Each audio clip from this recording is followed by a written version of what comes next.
Forgive me, Father, for I'm about to sin. A suppressor muffles the sound of a six. I'm going to start all over again. Forgive me, Father, for I'm about to sin. A suppressor muffles the sound of 6 consecutive rounds fired below the screen through a thin wooden partition separating saint from sinner in the confession booth. As Father Patty's body slumps to the floor, the iconoclast slips out the back door. That is from Laurie Buchanan's book that is soon to be coming out called Iconoclast. Yay. And yes, congratulations and welcome, Laurie, to Blackbird Writers Presents Author Interviews. Thank you for having me. I'm excited to be here. Yeah, and so fun talking to you. I love your books and especially love your style with short, like to the point, and keeping you right, like waiting for the next word in the next sentence. So these books are so fun to read. Thank you. Iconoclast is the second book and in the Sean McPherson mystery series. And your books take place mostly at the Pines and Quills Writers Retreat in northernmost Washington state. Could you set up the sequel a little bit for readers? Yes. Well, in the first book, Emma was a writer in residence guest. She was in a wheelchair. She has transverse myelitis. And in real life, some people do and some people don't walk after that. And in book 2, Emma is bound and determined that she is going to walk. And Sean McPherson, he was medically discharged from the police force 5 years past because of a horrific accident that took place. But he is bound and determined to get back into law enforcement. Now, he doesn't know if it's going to be in the capacity of a police officer, FBI, private investigator. He doesn't know that. But these two people are growing closer together. Their relationship is getting stronger, and they both have this bee in their bonnet. They each have these goals. By golly, I'm going to do this. I'm going to conquer this. Yes, and they're great characters too. Sean is, he has a little bit of a backstory that you introduce in book 1. And I wonder if you can hint at how things from his detective days are catching up with him. So in book 1, Sean McPherson and his partner, Sam, it was a Friday before Monday when they were going to become homicide detectives, and a call came in. They needed to go to this location. As they were going there, there was a sniper on the freeway overpass whose job was to shoot the driver of the squad car. Now, the driver happened to be Sam. Every morning when they got together, they would draw straws for who would be the driver, who would be the passenger. And in that case, that day, Sam was the driver. And so Mick carries with him into Iconoclast survivor's guilt. And for him, it's tremendously heavy. It's a burden. It's an emotional burden that he cannot get out from underneath. So that's coming with him into Iconoclast. Yeah, absolutely. And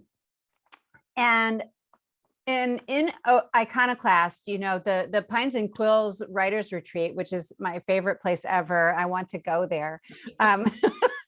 Let's tell your listeners that it is fictitious. It's located in a very real place. Fairhaven is a historic district in Bellingham, Washington, but Pines and Quill is very much a figment of my imagination. How unfortunate. But anyway, since the books take place mostly there, but there's a chapter in this where Sean takes Emma on a whale watching trip, which is really so cool because, you know, being a person in a wheelchair, it's harder for her to get to things like that. And so was this inspired by a real whale life watching trip? Yes, in real life, I've done many whale watching trips, but this was inspired by a real life whale watching trip on the Odyssey, which is named in the book by the real Captain Pete, who's really the captain, owner of the boat. And if anybody was to Google San Juan Excursions, that's the name of his company. This takes place in the little town of Friday Harbor on San Juan Island, which is just off into the Pacific Ocean from Seattle. So that's the location. So in your mind's eye, go into the most upper northwest corner of the continental United States you can get before you hit Canada, and there you are at Pines and Quill on Bellingham Bay. Bellingham Bay then goes out to Puget Sound. Puget Sound hits the Pacific Ocean, and we are off and running. Yeah, and so that is a very real thing that very real. People can go and visit. Yes, but not the writing retreat. But not the writing retreat. So do you plan to go far afield in future books? Absolutely. So Impervious is book 3. Impervious is already with the publisher. Book 3, it comes out in the spring of 2023. And it takes us to New Orleans. And then I won't tell you why, but Sean McPherson goes to Seattle, San Francisco by himself. I won't say why. Emma is stuck in New Orleans. So we get a little bit far afield there. We will always pivot from Pines and Quill, but we are going a little bit far afield. And so book 3 takes us to New Orleans and San Francisco. Well, that's exciting. And I'm just going to say I'm writing Iniquity right now. And in Iniquity, we are in Mount Baker, which is in Washington State. We're in Seattle, which of course is in Washington State. Then put that geography hat back on. Just above Washington is British Columbia, Canada. Think in terms of Canada, go just north and there's Alaska. Now, remember high school, college days. 55 miles apart is Alaska and Russia. Right. The water that divides them is the Bering Strait. Yep. And so something is afoot in the Bering Strait. Oh, this is very exciting. Yes. And will all this tie back to Micks' past? Will they always tie back? I think at some point, I don't know that point. At some point, he'll be able to shed the survivor's guilt, but other things that are taking place that may be weighing him down. Some people have died.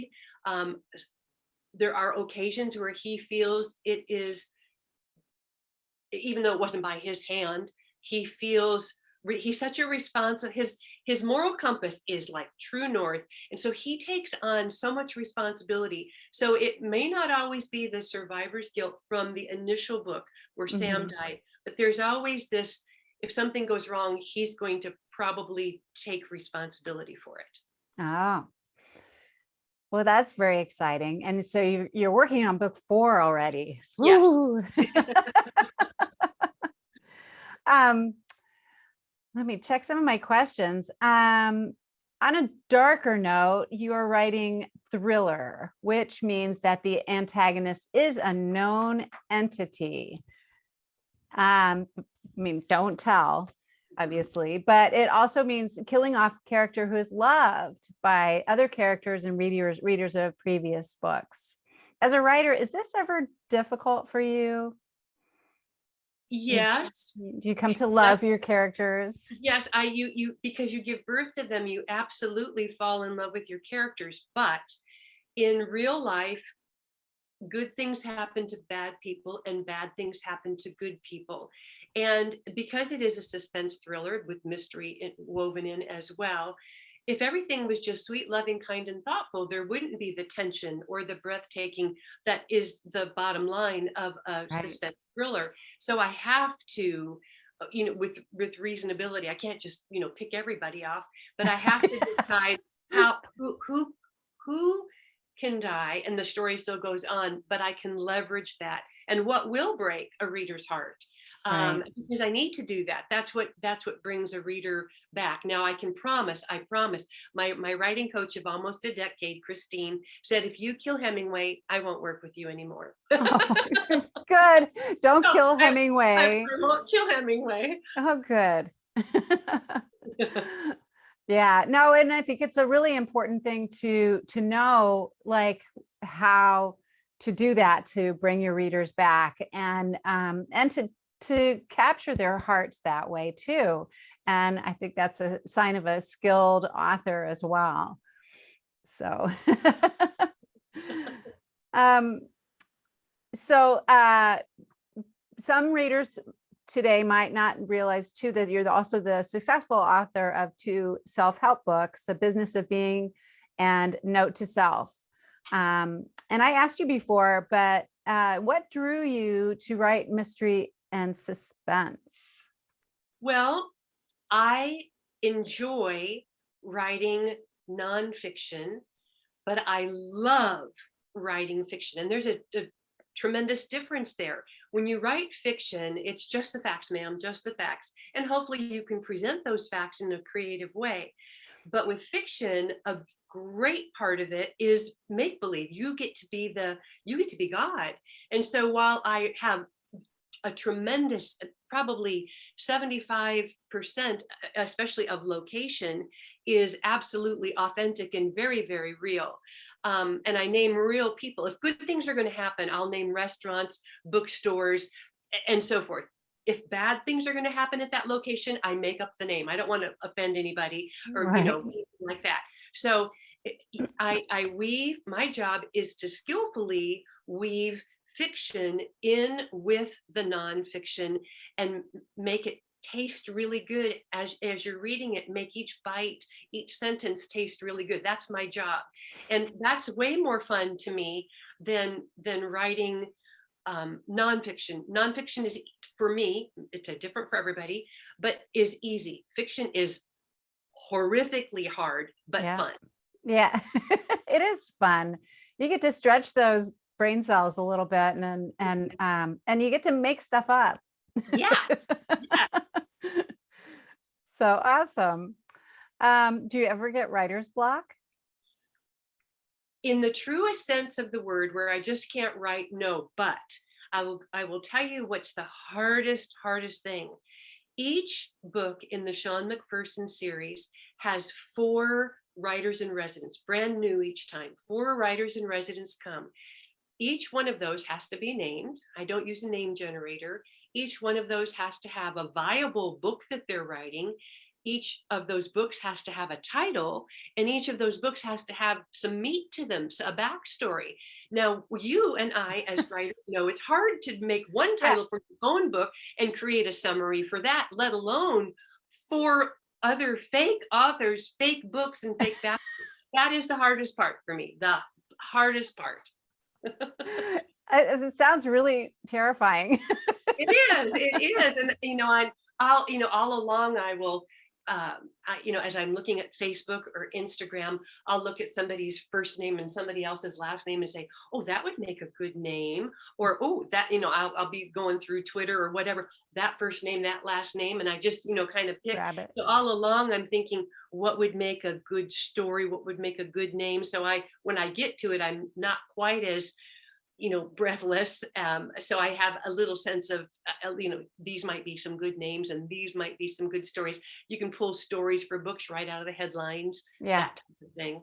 Yeah, this is very true. I know a lot of authors. I've interviewed quite a few who, read the news in order to generate ideas for news stories. So yeah, Yes. there's a lot of stuff out there. Yes. Fodder. Yes. You show me. And then how much of your background do you draw on to write your books? As far as travel is concerned, a lot. And then I draw on my own emotional history quite a bit when it comes to the very intense, hard parts. I was 15 when I ran away from home.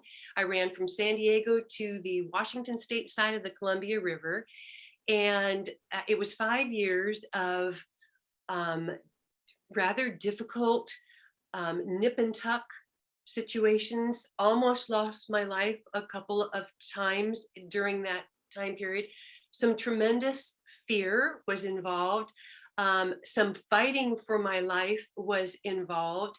And so I do draw on that in for some of the scenes. And I can close my eyes and be there in a nanosecond, which is fortunate and unfortunate both. And I wouldn't trade it. People have said, oh, would you? I wouldn't trade it for the world. It's part of who I am. Yeah. Um, but it was terrorizing, absolutely terrorizing. But I Yeah. draw on that. Well, yeah, you have to have something. I feel like, there must have been some experience. I think for most authors, there must be an experience that they're, using to fuel their stories, whether it's fear-based or, if there's lessons they're trying to learn or understand about life. Right, right. Yeah. So this has been awesome. Thank you so much for joining me today. Thank you for having me. This was Yeah. fun. And where can readers find you if they want to follow you or? My name is Laurie, spelled Laurie, Buchanan, BuchanAnan.com. All right. And you can also read her blog post on blackbirdwriters.com. And we'll definitely see you around the internet. Yes. Yeah. Thanks, Laurie. Thank you.